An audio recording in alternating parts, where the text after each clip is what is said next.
bijya gucika byabanje guca amarenga, gakondo irakendera mpatse ibihugu iba umugenga. They started calling us cockroaches, snakes. We were called foreigners. Our brothers became our rivals.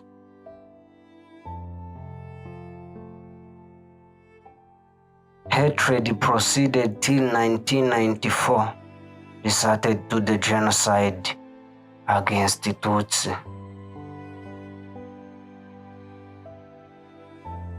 Mama yapfuye nkiri muto, azize uburwayi atavukanye. Azize uburwayi yandujwe n'uwatazi, kuko ambwira ibyabaye mu 1994 bwo Jenoside yakorewe Abatutsi yabaga. Yambwiye ko yafashwe ku ngufu n'abagabo barenze 5.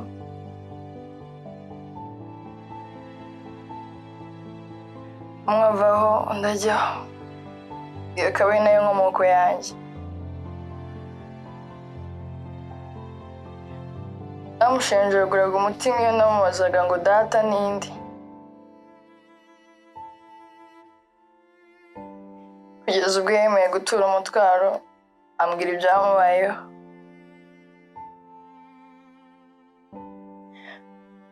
Umwana 10 yavukanaga nabo, sigaye ari umwe.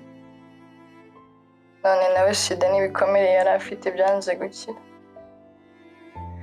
biramuhitana. Impore muri wenyine.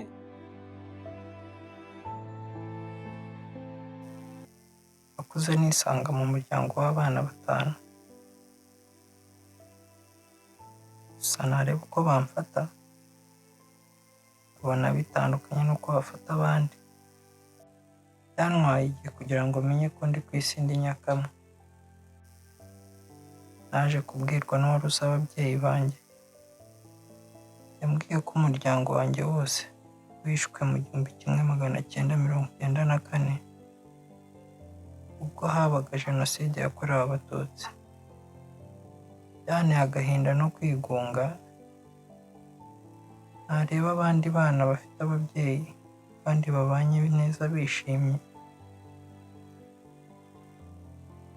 kanera gutekereza ni yaba narapfanye n'umuryango wanjye, wenda sinakabaye meze nk'uko meze ubu. Impore muri wenyine. Mama ambwira ibyabaye mu 1994, Jenoside ikorerwa Abatutsi. Yambwiye ko leta yari icyo gihe yababwiye guhungira ku bigo by'amashuri, ibigo nderabuzima ndetse n'insengero,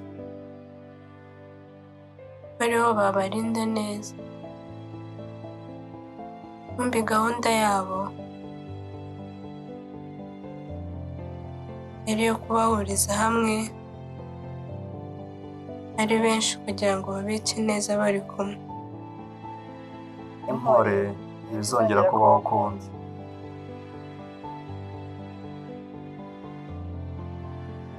Ngerageje kwibuka ibyabaye mu 1994, Jenoside ikorerwa Abatutsi.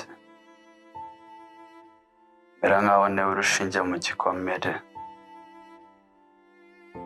Gusa nanone kwibuka binkomeza umutima cyane iyo nibutse urungano twari twarakuranye rwishwe. Mwongera nkashengurwa umutima nuko ababishe ari abandi twakuranye. Bibaze ko n'umubyeyi atatinyaga kwica umwana we yibyariye amwita Umututsi. Abandi bakica ba sebukwe babashyingiye, abishywa. Impinja zidafite icyo zizi zikicwa.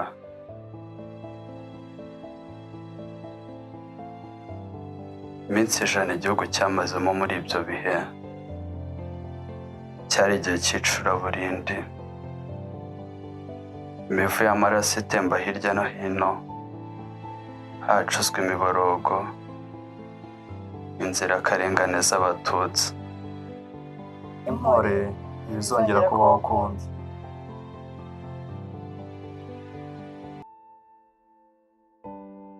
Njyewe Jenoside yakorewe Abatutsi mu 1994 nakuze nyumva kuko nakuriye mu buhunzi. Gusa nk'umuntu kandi ufite ubumuntu, muri njye nkumva yuko ibyabayemo rwambyaye ari amahano, bikantera umuhate n'inyota yo kuzaza afatanya n'urubyiruko bagenzi banjye bari mu miryango itandukanye ntayereje kwimakaza ubusugire bw'igihugu cyacu binyuze mu mateka yakiranze, kandi byose tubikora duhitamo ibitubere, duharanira ko ibyabaye bitazongera kubaho ukundi. Never again, never again.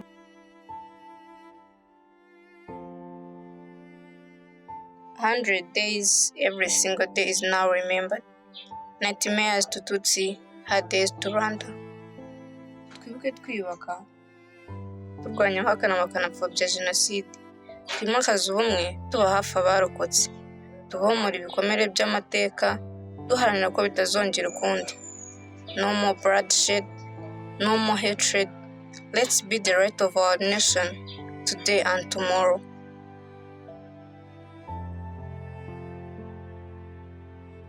hashimwe ababaye intwari bagaharanira ubusugire bwacyo, bakimakaza ubumwe bashakira ubutabera abarutuye. Our President, His Excellency Paul Kagame, and all your colleagues, thank you. Uwifuza kutabaho nakabeho Rwanda, uhakana ibyakubayeho nawe ntazigere yanda. Ni benshi bari mu bitanda, n'ubu kwibuka ibyababayeho bikomeje kwanga.